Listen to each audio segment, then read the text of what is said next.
Eso que has leído en el título no es exageración ni clickbait. Hoy vas a ver cómo cae, paso a paso, uno de los fugitivos más buscados del narcotráfico colombiano en pleno corazón de Madrid. Un hombre que se hacía pasar por empresario, un turista más entre cafés y taxis. Lo que nadie veía era la orden roja de Interpol y la red de dinero sucio que traía detrás. Y te vas a quedar de piedra cuando veas cómo la Guardia Civil convirtió un simple movimiento por la ciudad en un golpe histórico. Si te gustan las operaciones reales de la UCO y quieres entender cómo se caza a estos tipos, suscríbete ahora mismo y quédate hasta el final. Durante meses esperaron el momento y cuando llegó fue brutal. Madrid. Madrugada fría. Mientras la ciudad duerme, en una sala sin ventanas, solo se ve el brillo de las pantallas y los mapas abiertos sobre la mesa. Ahí no hay ruido, no hay uniformes, no hay sirenas, solo números, nombres en clave y una foto, el rostro de un narco colombiano marcado con una orden roja de Interpol. Ese hombre, en ese instante, está a pocos kilómetros, convencido de que Europa es su refugio perfecto. No es un don nadie, es la pieza financiera de una organización que mueve cocaína desde Sudamérica hasta puertos europeos, camuflada en contenedores, mercancías legales y empresas fachada. Su trabajo no es disparar ni aparecer en las portadas. Su trabajo es mucho más silencioso, mover millones sin que nadie pueda seguir el rastro. Por eso es tan peligroso. Por eso, cuando aterriza en Madrid, no lo hace solo como fugitivo, llega como cerebro económico de una red que ya ha inundado Europa de cocaína. España lleva años siendo una de las principales puertas de entrada de la cocaína hacia el continente. Puertos como Algeciras o Valencia se han convertido en puntos clave donde organizaciones colombianas, europeas y de otros países intentan colar toneladas de droga entre contenedores legales. La Guardia Civil y la UCO conocen bien ese mapa, saben que detrás de cada alijo no solo hay soldados y sicarios, sino despachos, sociedades fantasma y tipos como este, capaces de mover el dinero de un continente a otro con un clic. Este narco, buscado por Interpol, no aparece de la nada. Detrás hay años de investigación internacional, informes cruzados entre Colombia, España y otras agencias y una lista de operaciones donde su nombre, o mejor dicho, sus alias, se repiten una y otra vez. En América Latina se le relaciona con redes de envío de cocaína hacia Estados Unidos y Europa, y en Europa con estructuras financieras que ayudan a blanquear beneficios a través de inversiones, hostelería, logística y negocios aparentemente normales. ¿Y por qué Madrid? Porque Madrid no es solo la capital de España, es también un punto neurálgico de conexiones, vuelos, negocios, reuniones discretas en hoteles, encuentros con otros enlaces europeos. En una ciudad donde millones de personas entran y salen cada día, un fugitivo más se confunde fácilmente entre turistas, empresarios y estudiantes. Y eso para alguien con una orden de captura internacional es oro puro. Pero él no sabe que desde hace semanas ya está señalado. La alerta salta cuando se confirma un itinerario de viaje, origen en América, escala estratégica, destino Madrid. Los sistemas que conectan información de vuelos y las bases de datos internacionales encajan piezas. Alguien avisa, un nombre coincide, una foto antigua se confronta con una nueva y entonces se abre el expediente. La Guardia Civil y las unidades centrales comienzan a trabajar. Aquí entra en juego la UCO, la Unidad Central Operativa. Hablamos de una de las unidades de élite de la Guardia Civil, especializada en crimen organizado, narcotráfico, secuestros, homicidios complejos y grandes redes internacionales. Son los que se mueven cuando el caso no es un simple camello de barrio, sino estructuras que cruzan fronteras, lavan dinero y corrompen todo lo que tocan. En su historial hay operaciones gigantescas contra redes que han movido toneladas de cocaína hacia España y el resto de Europa. Mientras el narco se registra en un hotel, la otra cara de la historia se vive en despachos y centros de coordinación. Se avisa a Interpol, se contrasta la orden de detención, se informa a las autoridades judiciales españolas y se activa la cooperación con Colombia y otros países implicados. No se trata solo de detenerle, se trata de hacerlo de forma limpia, legal, que permita su extradición y que las pruebas resistan el escrutinio de los tribunales. El ambiente en esas primeras horas es de máxima tensión. Cualquier error puede hacer que el objetivo desaparezca otra vez en la oscuridad. Un retraso en una orden judicial, un fallo en la vigilancia, una filtración, una cara conocida cruzándose en el lugar equivocado. Todos saben que no están detrás de un sicario cualquiera, sino de alguien que maneja información, contactos y dinero suficiente para intentar comprar tiempo, favores o silencios. Detrás de las cámaras, lejos de la foto de la detención, hay agentes que llevan meses durmiendo poco, volviendo a casa con la cabeza aún en el caso, revisando llamadas, informes financieros y movimientos de cuentas una y otra vez. Analistas que se dejan la vista en pantallas, cruzando nombres, IPs, sociedades, mandos que tienen que decidir cuándo actuar y cuándo esperar un día más para que la red quede mejor dibujada. Un error de cálculo y el fugitivo se esfuma. Un movimiento bien medido y el golpe se vuelve histórico. Este vídeo no va solo de un narco detenido en Madrid, va de entender cómo funciona por dentro la caza de un objetivo internacional.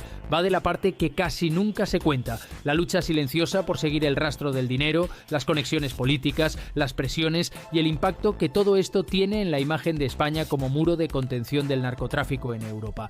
Y si has llegado hasta aquí es porque este tipo de historias te enganchan tanto como a quienes las investigan. Así que aprovecho para decirte algo importante. En este canal, Operación Alfa, vas a ver casos reales, operaciones secretas, golpes a redes internacionales y el trabajo de unidades como la UCO y otras fuerzas de seguridad como pocas veces se muestra. Si te apasionan las operaciones reales, las escuchas, las vigilancias, las detenciones al milímetro y quieres seguir de cerca cómo trabajan la Guardia Civil, la Policía y las unidades especiales contra el crimen organizado, suscríbete, porque lo que viene a continuación es clave. Vamos a entrar de lleno en cómo se montó la investigación, cómo siguieron cada paso de este fugitivo, qué decisiones se tomaron y cómo un simple movimiento en una cafetería madrileña se convirtió en el punto final de una cacería internacional. Pensaban que nadie los seguía, ¿no? Pero la UCO ya estaba dentro. El punto de partida es frío, casi aburrido, una alerta en un sistema, un nombre que salta vinculado a una orden roja de Interpol y un vuelo con destino Madrid. Nada de persecuciones de película, solo datos, pero esos datos bien leídos son dinamita. Ese pasajero no es un turista más, es el cerebro financiero de una red de cocaína con tentáculos en varios continentes. Ahí es donde la UCO decide entrar en escena. Antes de que el avión tome tierra, el trabajo ya ha comenzado. Se contrasta su identidad, se revisan alias, pasaportes anteriores, conexiones familiares y empresariales. Se cruza información con Colombia y con otros países que lo investigan por blanqueo y tráfico internacional.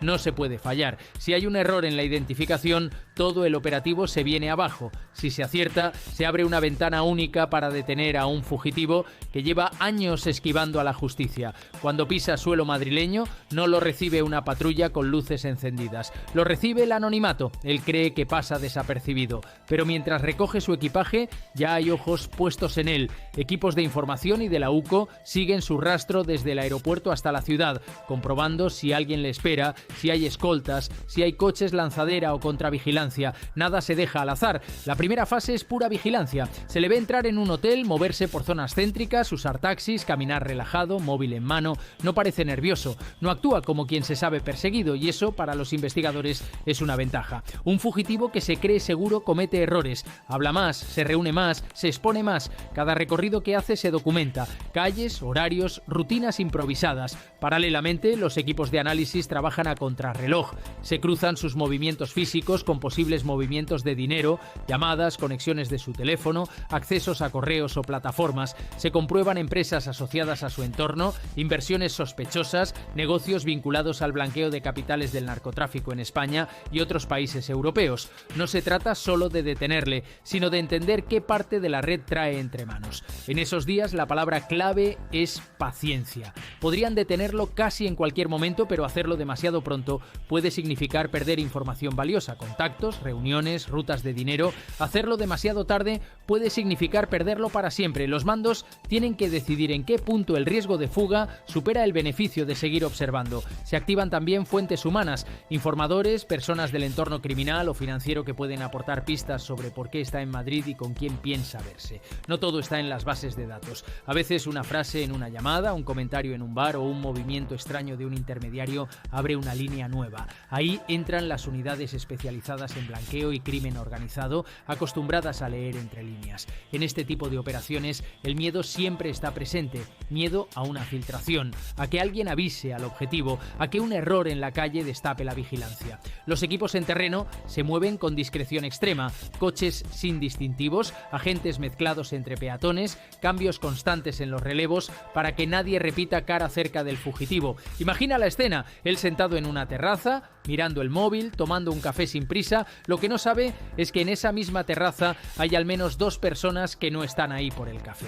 Otro vehículo, a unos metros, vigila accesos y posibles rutas de escape. Un cuarto equipo está pendiente de la respuesta operativa si se da la orden de intervenir.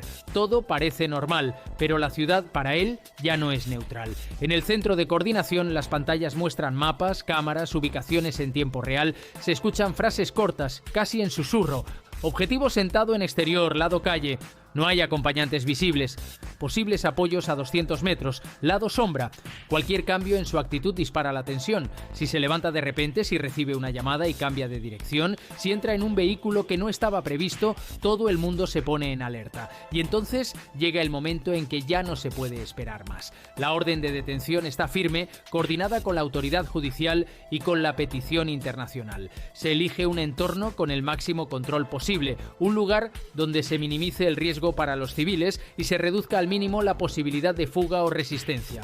La prioridad es clara: detenerle vivo, seguro y con garantías legales. Los equipos se colocan en sus posiciones, unos se encargan del acercamiento directo, otros del cierre de las posibles vías de salida, otros de la seguridad del perímetro. El ambiente, aunque todo parezca tranquilo desde fuera, es eléctrico. Cualquier agente que haya estado en una operación así sabe que en esos segundos previos el corazón va al límite, pero la mente tiene que estar fría. Se da la señal. Código rojo activado. 2 agentes se acercan, aparentando normalidad hasta el último segundo. Cuando están a la distancia exacta, uno da el paso definitivo. Guardia Civil, queda usted detenido. Él tarda una fracción de segundo en reaccionar. Mira a un lado, como buscando una salida que ya no existe. Otro agente ya le ha bloqueado el movimiento. No hay espacio para heroicidades ni para escenas de película. Todo está calculado para que la detención sea rápida y limpia. En cuestión de segundos está reducido, identificado y apartado del resto de personas. Algún cliente mira sin entender muy bien qué pasa. Un camarero se queda congelado con la bandeja en la mano. Para ellos ha sido algo repentino. Para los investigadores ha sido el final de una carrera de fondo que llevaba meses, incluso años, construyéndose. Confirmar la identidad es clave. Aunque ya está todo contrastado, en operaciones de este nivel se revisa hasta el último detalle: documentos, rasgos físicos, posibles intentos de suplantación. No es extraño que estos fugitivos usen identidades falsas, pasaportes de otros países o documentación manipulada. Por eso, cada huella, cada dato biométrico cuenta. Mientras lo trasladan, la información empieza a moverse a otra velocidad. Se informa a la Audiencia Nacional, se activa el procedimiento de entrega o extradición, se actualizan las bases de datos internacionales. Lo que hasta hace unas horas era un hombre buscado en varios países, ahora es un detenido a disposición de la justicia española, pendiente de que Colombia y otros estados formalicen sus peticiones. Para la UCO y la Guardia Civil, este es uno de esos golpes que pesan. No solo por el detenido, sino por el mensaje que envía. España no es un simple punto de paso, es un espacio hostil para quienes creen que pueden traer aquí su dinero sucio y refugiarse. Cada operación así refuerza la cooperación con otros países y demuestra que, detrás de un titular de narco detenido en Madrid, hay un trabajo de inteligencia, paciencia y precisión quirúrgica. Si te está interesando ver por dentro cómo se monta de verdad una operación de este calibre, suscríbete y activa la campanilla. Porque lo que viene ahora es igual de importante que la propia captura: los juicios, las peleas legales, la presión mediática, el impacto político y social. Lo que pasa después, en los despachos, en los tribunales y en la opinión pública, puede consolidar este golpe o diluirlo entre recursos, apelaciones y titulares fugaces. La detención no fue el final, fue el comienzo de otra batalla menos visible, pero igual de decisiva, la de los juzgados, los despachos y los titulares. Tras el arresto en Madrid, el narco colombiano pasa de fugitivo invisible a pieza central de un caso judicial con alcance internacional.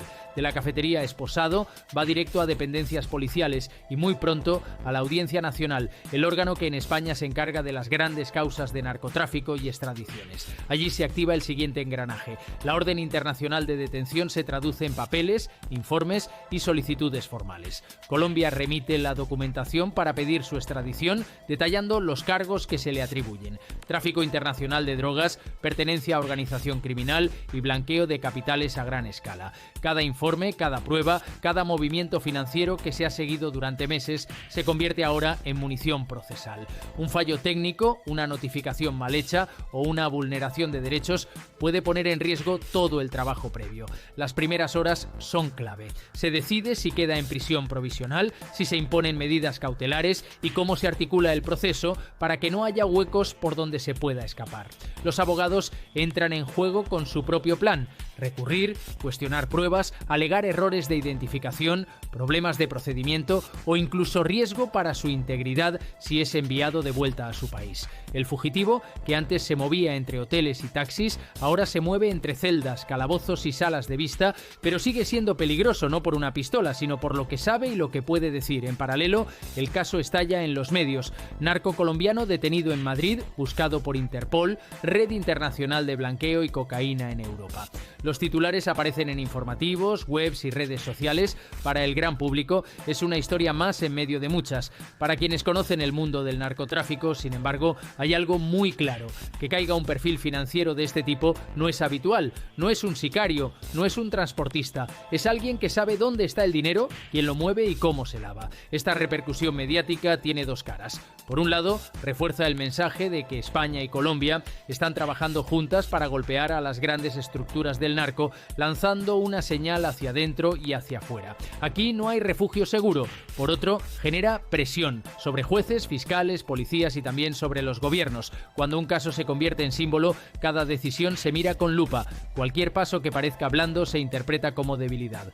Cualquier filtración como posible corrupción o juego de intereses. En el ámbito político, operaciones así se usan como ejemplo de cooperación internacional y eficacia del Estado. Ministros del Interior, responsables de fuerzas de seguridad y portavoces institucionales destacan la coordinación entre países, el trabajo de las unidades especializadas y la incautación de bienes, dinero y estructuras asociadas al narco. Se habla de golpe histórico, de desarticulación de redes invisibles, de cooperación ejemplar. Y en parte es verdad. Sin ese trabajo conjunto, personajes como este seguirían moviéndose por el mundo sin que nadie los toque. Pero detrás de los discursos hay otra pregunta incómoda: ¿hasta qué punto el dinero del narcotráfico se ha infiltrado ya en la economía legal? Empresas tecnológicas, inmobiliarias, hostelería, logística, criptomonedas, sociedades en varios países. El detenido no solo manejaba drogas en la sombra, manejaba circuitos financieros que se mezclan con negocios aparentemente limpios. Ese es el verdadero veneno, el que convierte el dinero de la coca en inversiones, edificios, vehículos, startups o fondos que operan en silencio. Cuando se analizan sus movimientos, aparecen empresas pantalla, socios europeos, inversiones en ciudades españolas y latinoamericanas, propiedades a nombre de testaferros. Lo que aparenta ser éxito empresarial muchas veces es el resultado de toneladas de cocaína cruzando océanos. Y mientras una parte de la sociedad vive las consecuencias más duras de la droga, adicciones, violencia, familias rotas, otra parte disfruta de restaurantes, hoteles o servicios pagados con ese dinero sin siquiera sospecharlo. Esa es la cara más silenciosa de la corrupción, cuando el narco se mezcla con el día a día. En los tribunales la lucha es larga: recursos, apelaciones, informes periciales, comisiones rogatorias entre países, declaraciones de testigos protegidos, cooperación con fiscales antidroga. Cada paso busca una cosa: que el caso no se caiga, que la extradición, si se concede, se haga con garantías, que las condenas, sí, llegan, no sean meramente simbólicas, y sobre todo, que el trabajo de la investigación policial no se quede en una foto de esposas, sino en una sentencia que deje huella en la estructura criminal. Porque hay otro nivel de consecuencias, el interno, el del propio mundo del narcotráfico. Cuando un perfil financiero de alto valor es detenido, el equilibrio de poder dentro de la organización cambia. Surgen sospechas de traición, ajustes de cuentas, movimientos para tapar agujeros, reestructuración de mandos. Algunos intentan ocupar su lugar, otros se esconden, otros negocian. La detención de una pieza así no destruye todo el entramado, pero obliga a los que quedan a cometer errores, exponerse más, correr mayores riesgos, y eso abre la puerta a nuevas investigaciones y nuevos golpes. Al final, este caso es un espejo de algo más grande, de cómo el narcotráfico ya no es solo cuestión de lanchas, fardos y pistolas, sino de servidores, bancos, criptomonedas, bufetes y despachos. El narco que cae en Madrid no es un cliché de serie, es la prueba de que el crimen organizado se ha profesionalizado hasta parecer una multinacional y de que las unidades como la UCO, Interpol y las policías de distintos países han tenido que evolucionar también para cazar cazar fantasmas que se esconden detrás de pantallas y balances. Queda la reflexión incómoda: mientras un fugitivo de alto perfil es detenido y presentado como un éxito, que lo es, otros siguen moviendo dinero y cargamentos por rutas alternativas. Por cada gran nombre que se atrapa, hay varios que aún no han salido a la luz. La pregunta no es solo cuántos caen, sino cuántos siguen operando sin que ni siquiera sepamos sus rostros. Y sobre todo, cuánto de ese dinero acaba tocando nuestra realidad diaria sin que seamos conscientes. Por eso, más allá del espectáculo del operativo, este tipo de casos importan, porque exponen las costuras del sistema, señalan hasta dónde llega la cooperación internacional y muestran las zonas grises donde el dinero del narco intenta convertirse en dinero respetable. Y nos obligan a preguntarnos si la justicia y las instituciones van un paso por delante o un paso por detrás de estos nuevos perfiles de criminal. Porque la verdad siempre deja rastro. ¿Tú qué piensas? ¿Estas detenciones de alto perfil son suficientes para frenar el narcotráfico o solo estamos viendo la punta del iceberg mientras el verdadero negocio sigue moviéndose en silencio? Si te apasionan las operaciones secretas de la UCO, las investigaciones a fondo y los casos reales contados sin filtros, suscríbete y activa la campanilla. Aquí, en Operación Alfa, vamos a seguir destapando cómo se lucha, de verdad, contra el crimen organizado.